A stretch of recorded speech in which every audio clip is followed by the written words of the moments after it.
Alhamdulillah, puja ke Tuhan yang penjana alam, langit dengan dunia. Di mana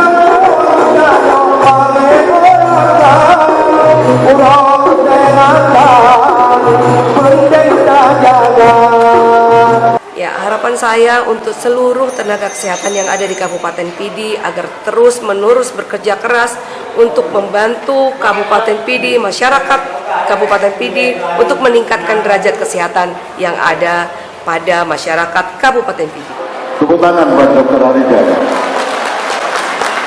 Cukup stres menangani berbagai persoalan kesehatan di Republik Indonesia. Assalamualaikum, salam luntuan para undangan yang katuh duka, segala puja mewabak Tuhan, selawat salam pang oleh dunia.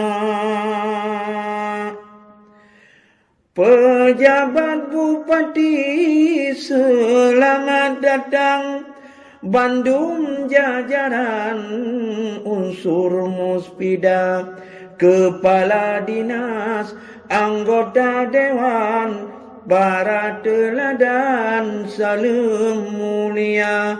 Nibak malamnya dinas kesehatan, pega syukuran ngon Forkopimda. Baik, hari ini kita mengadakan malam inaugurasi memperingati Hari Kesehatan Nasional yang ke-58. Tokoh agama, tenaga kesehatan, Bandung diundang oleh Bu Arika. HKN Tonyo ke-58, ya penghargaan prestasi kerja, bangkit Indonesia, negeriku sayang, tema HKN Tonyo Asyedara. Kasih minggu na perlombaan, niba nyawa malam seni budaya, Dr. Arika Kadis Kesehatan, urangan malam na program kerja. Ngon lintas sektor lake bantuan, ban mandum program bena kendala, na kerja sama lintas sektoral, Pidi ke depan sehat sejahtera, imunisasi program andalan, bena kejadian luar biasa. Tokoh agama, tenaga kesehatan yang di lapangan nak kerjasama.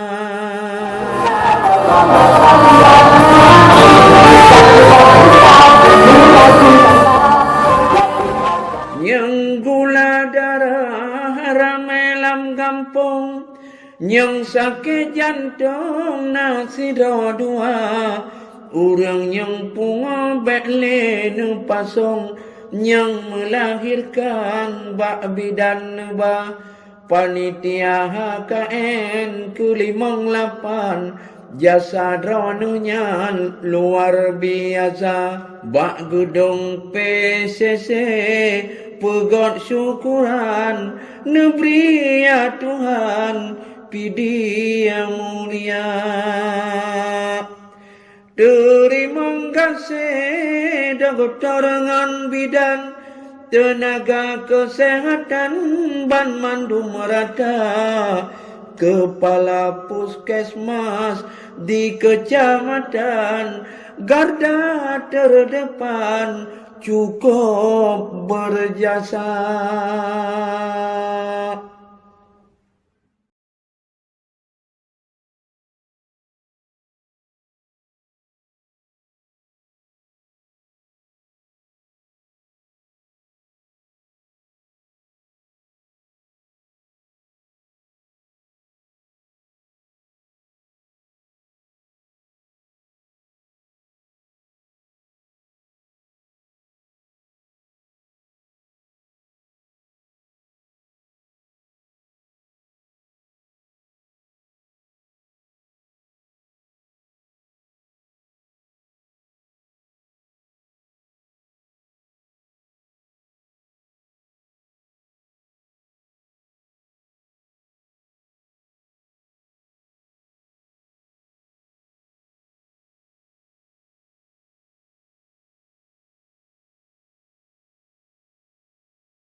Nama saya A.M. Musa MK, perawat senior